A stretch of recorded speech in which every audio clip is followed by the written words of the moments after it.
नमस्कार दोस्तों, आप सभी का स्वागत है हमारे YouTube चैनल पर। तो आज हम बात करेंगे डीएलएड एग्जाम 2022 लेटेस्ट अपडेट के बारे में। तो आज हमारी तारीख हो चुकी है 28 सितंबर 2022 की बड़ी अपडेट में। सबसे पहले बात करेंगे आज की breaking news. PNP latest update को हम इस वीडियो में डिस्कस करेंगे। DElEd first, second, third, fourth semester date sheet 2022 की पूरी अपडेट को देखेंगे। उसके बाद बात करेंगे रिजल्ट की अपडेट को लेकर। जी हाँ दोस्तों, पहले आपको बताना चाहेंगे रिजल्ट के लिए सिर्फ dledresult.com। जी हाँ दोस्तों, आप इस वेबसाइट को ध्यान रखिएगा। उसके बाद UP TET, C TET, super TET की हर एक बड़ी अपडेट को देखेंगे। जी हाँ, एक और बड़ी खबर पहले हम आपके सामने रखते हैं। आजकल आप लोग फॉर्म भरने में बहुत गलती करते हैं, तो फॉर्म भरने में गलती राहत का आधार नहीं है, ऐसी हाई कोर्ट से अपडेट आ रही है। पूरी अपडेट हम आपके सामने रखेंगे। 69,000 शिक्षक भर्ती। जी हाँ दोस्तों, इस वैकेंसी में भी काफी बच्चों से फॉर्म भरने में गलतियां हुई। कुछ बच्चों को नौकरी मिल भी गई, लेकिन काफी ज्यादा पापड़ नहीं होता, बेलने पड़ते हैं। उसके बाद देखिए, बीएड की काउंसलिंग का कार्यक्रम जारी कर दिया गया है। फेल छात्रों के लिए बड़ी खबर को देखेंगे। असिस्टेंट प्रोफेसर गणित का परिणाम संशोधित करने का आयोग को निर्देश दिया गया है। उसके बाद ग्राम सहायकों को प्रति प्रमाण पत्र 5 रुपए 6,000 रुपए पर मानदेय। पूरी अपडेट को देखेंगे। बाकी डीएलएड स्कूटनी का रिजल्ट कमेंट बॉक्स में दोस्तों लिंक दिया गया, जहां आप सबसे पहले अपना रिजल्ट डाउनलोड कर पाएंगे। तो दोस्तों, आज की तमाम बड़ी अपडेट हम आपके सामने रखने वाले हैं। और नौकरी को लेकर के अपडेट इसको भी जरा देखेंगे। यूपी में कांस्टेबल के 534 पदों पर भर्ती की प्रक्रिया शुरू हो गई है। वायुसेना अग्निवीर की नई भर्ती का ऐलान, जाने कब से शुरू होंगे आवेदन, ये सब अपडेट हम आप तक पहुंचाते रहेंगे। उसके बाद देख सकते हैं कि एसबीआई से अपडेट आई कि 5,000 क्लर्क भर्ती के आज आवेदन का अंतिम ये सब दिन था। यूपी के 4,512 स्कूलों में होगी कंप्यूटर टीचरों की भर्ती। अपडेट भी हमने आपको कल दिया। ठीक है, मेट्रो में अप्रेंटिस पदों पर भर्ती। तो ये सब दोस्तों अलग अलग अपडेट्स हैं। बाकी अगर हम कोरोना केसेस की बात करें तो 24 घंटे में हमारे देश में 1,780, जी हाँ दोस्तों, 1,780 कोरोना के नए मामले सामने आए। तो हर एक अपडेट पर आपकी नजर होनी चाहिए कि क्या क्या अपडेट आ रही है, कहां पर नई वैकेंसी आ रही है, क्या क्या कार्यक्रम चल रहा है। सीटेट की ऑफिशियल वेबसाइट, जी हाँ दोस्तों, जो भी अपडेट आएगी सीटेट को लेकर, वो अपडेट हम आप तक सबसे पहले पहुंचाएंगे। क्योंकि सीटेट में आवेदन करने वाले छात्रों की संख्या 100-200 नहीं होगी, लाखों में होने वाली है। पूरी अपडेट हम आप तक पहुंचाएंगे। यहाँ पर दोस्तों आप देख सकते हैं कि स्कूटनी के लिए आवेदन की प्रक्रिया हुई, लेकिन अब यहाँ पर रिजल्ट भी जल्दी आपको शो करेगा। तो आपके मन में एक सवाल होगा कि स्कूटनी का रिजल्ट आने में कितना समय लगता है। आपको बताना चाहेंगे लगभग 1 महीना लग जाता है। ठीक है, 2-4 दिन नहीं लगता, महीने भर का समय लगेगा, तभी आपका स्कूटनी का रिजल्ट आएगा। अगर बात करें डीएलएड परीक्षा डेट शीट के बारे में, तो गाइस बहुत ही जल्द, जी हाँ दोस्तों, नई परीक्षा डेट शीट जारी होने वाली है। तैयारी कर लीजिए, ठीक है, और तैयार रहिए अक्टूबर में पेपर देने के लिए। ठीक है, अगर अक्टूबर में पेपर नहीं होता तो फिर वही हमारा नवंबर में पेपर जाएगा। उम्मीद है कि अक्टूबर लास्ट तक डेट शीट का ऐलान हो जाएगा। ठीक है, तो एक होता है ना कि डेट शीट आ जाती है, उसके बाद कुछ बच्चे तैयारी करते हैं, क्योंकि 10 से 15 दिन पहले क्या होता है कि एग्जामिनेशन फॉर्म की अपडेट आती है। तो तैयारी आपकी पूरी होनी चाहिए और 100% वाली तैयारी रखिएगा, क्योंकि आप लोग को पता ही है डीएलएड का रिजल्ट कैसा आता है, कितने बच्चे फेल हो जाते हैं। लापरवाही का नतीजा ठीक नहीं होगा डीएलएड में। तो जरा परीक्षा डेट शीट में बात करें, बाल विकास शिक्षण अधिगम के सिद्धांत, मतलब ये आपके पहले दिन, एक दिन में पहले दिन आपका 2 पेपर ये कराया जाएगा, जो बच्चे नए उनको भी जानना जरूरी है। दूसरे दिन आपका पेपर होगा विज्ञान का, गणित का, सामाजिक अध्ययन का। आप देख सकते हैं सुबह 10 बजे से पेपर शुरू हो जाता है और अंतिम पेपर 2 बजे से 4 बजे तक चलता है, मतलब पूरे दिन पेपर चलता रहता है। उसके बाद तीसरे दिन आपका पेपर होगा हिंदी, संस्कृत या उर्दू में से कोई एक विषय आप लेंगे और कंप्यूटर का पेपर देंगे। तो ऐसे करके दोस्तों आपका 3 दिन में पेपर कंप्लीट हो जाता है। और मान के चलिए कभी संडे वनडे जल्दी नहीं पड़ता है, और काफी बार पीएनपी ये भी कर लेती है कि संडे पड़ गया तो संडे के दिन भी पेपर करा लिया जाता है। ठीक है, दिक्कत क्या है कि यहाँ पर पेपर आउट वाली समस्या बीच में सामने आ जाती है, लेकिन जब से सचिव बदले हैं तब से पेपर आउट की समस्या नहीं आ रही है। तो फिलहाल आप लोग परेशान मत होइएगा, बस अच्छे से तैयारी रखिए। डेफिनेटली आप एक अच्छा स्कोर करेंगे पेपर में। ठीक है, लापरवाही अगर करेंगे तो रिजल्ट आपका खराब हो सकता है। तो डीएलएड परीक्षा की जो ये डेट शीट है, कमेंट बॉक्स में हमने लिंक दे दिया, जहां से आप उसको डाउनलोड कर सकते हैं। देखिए, जब परीक्षा की डेट शीट आपके पास होगी तो उसी हिसाब से आप लोग तैयारी करते हैं। ठीक है, तो उसको जरा डाउनलोड कर लीजिएगा। अब बीएड की काउंसलिंग की अपडेट देख लेते हैं, क्योंकि आपके साथी या आपके भाई बहन बीएड में हो सकता है काउंसलिंग कराने वाले हो। बरेली रुहेलखंड विश्वविद्यालय में 30 सितंबर से बीएड की काउंसलिंग शुरू होगी। विश्वविद्यालय ने काउंसलिंग में शामिल होने वाले अभ्यर्थियों को निर्देश दिया है कि वो फीस वापसी के लिए जनधन खाते का विवरण नहीं दे। जनधन खाते में क्रेडिट सीमा के कारण शुल्क वापसी संभव नहीं होगी।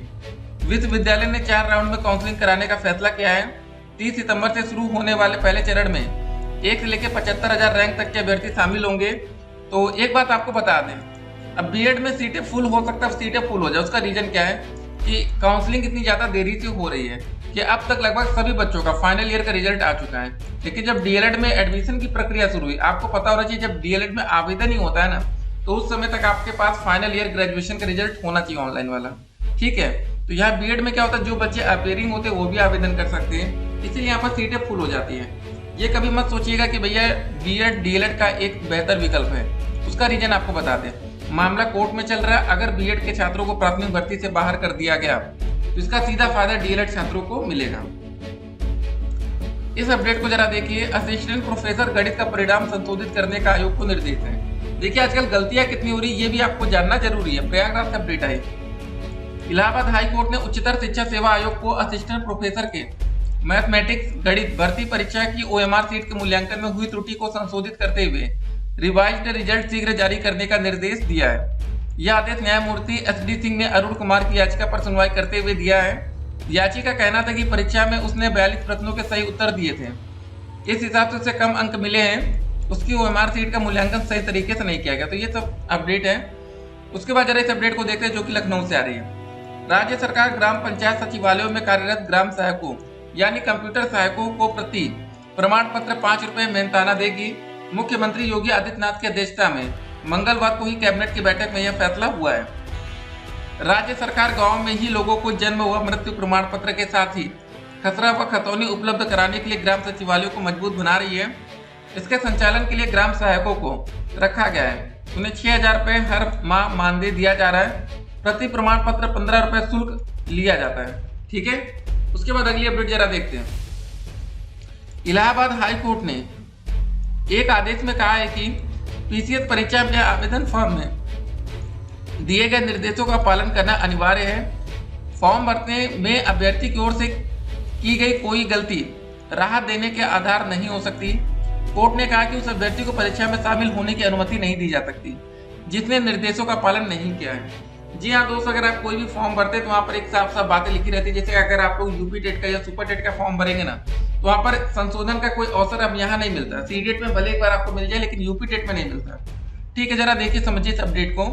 यह आदेश न्यायमूर्ति नीरज तिवारी ने पीसीएस मुख्य परीक्षा के अभ्यर्थी वैशाली द्विवेदी की याचिका खारिज करते हुए दिया है। याचिका का कहना था कि उसने पीसीएस परीक्षा 2022 के लिए 16 मार्च 2022 को जारी विज्ञापन के तहत आवेदन किया था। आवेदन में गलती से उसने अपनी कैटेगरी जनरल की जगह एससी भर दी। याची प्रारंभिक परीक्षा में सफल भी हो गई। उसने जनरल कैटेगरी के मिनिमम कट ऑफ से अधिक मार्क्स मिले हैं। अपनी गलती की जानकारी होने पर उसने लोक सेवा आयोग को प्रार्थना पत्र देकर त्रुटि सुधारने का अवसर देने की मांग की, लेकिन आयोग ने उसका आवेदन निरस्त कर दिया। इससे याची मुख्य परीक्षा में शामिल नहीं हो सकेगी। याची ने मांग की कि अपनी कैटेगरी सुधारने का अवसर दिया जाए। साथ ही उसे 27 सितंबर को आयोजित मुख्य परीक्षा का प्रवेश पत्र भी जारी किया जाए। आयोग के अधिवक्ता का कहना था कि आवेदन पत्र में स्पष्ट रूप से लिखा गया है कि सभी निर्देशों का पालन करना जरूरी है। याची के पास अंतिम तिथि तक अपने आवेदन में की गई गलती को सुधारने का अवसर था, लेकिन उसने ऐसा नहीं किया। कोर्ट ने कहा कि आवेदन पर दिए गए निर्देशों का पालन करना अनिवार्य है। अभ्यर्थी की ओर से आवेदन भरने में की गई कोई भी गलती उसे राहत देने का आधार नहीं हो सकती। वास्तव में इस स्तर पर हाईकोर्ट द्वारा हस्तक्षेप करने से विवादों का पिटारा खुल सकता है, जिससे पूरी परीक्षा प्रक्रिया प्रभावित हो जाएगी। साथ ही उन अभ्यर्थियों को नुकसान उठाना पड़ेगा जिन्होंने नियमों का पालन करते हुए आवेदन किया है। होता है क्या दोस्तों कि अगर एक बच्चे के लिए चलिए ठीक है मौका दे दिया गया कि कुछ गलती हुई तो उसको सही कर सकते हैं, फिर धीरे धीरे करके बच्चों की संख्या दिन प्रतिदिन बढ़ती चली जाती है। इसीलिए इससे बढ़िया यही रहता, कोर्ट ये कह देती कि अब कुछ नहीं हो सकता, लेकिन देख सकते हैं कि कितनी गलतियां होती हैं। तो गाइस आप लोग याद रखिएगा, आप में से 90% बच्चे वो होते हैं जो साइबर कैफे पर जाकर आवेदन कराते हैं। ठीक है, आप सब कुछ सही डाटा दे के आते हैं। आप जब भी फॉर्म सबमिट हो जाए आपका, तो जो प्रिंट आउट आप निकलवाते हैं, प्रिंट आउट नहीं निकलवाते तो पीडीएफ तो आपको एक भेजता होगा, उसको एक बार जरा देख लीजिए।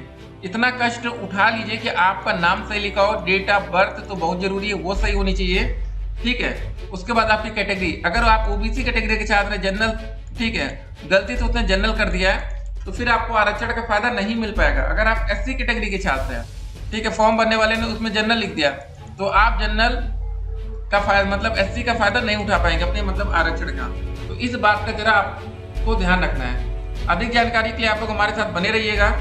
हर एक सेमेस्टर की update DElEd first, second, third, fourth, ठीक है, रिजल्ट की अपडेट हम आप तक पहुंचाते रहेंगे। कमेंट बॉक्स में लिंक है जहां से आप लोग यूपी टेट सीटेट के आवेदन में सबसे पहले सम्मिलित हो सकेंगे जब भी अपडेट आएगी। फिर मिलते हैं, stay connected, have a nice day.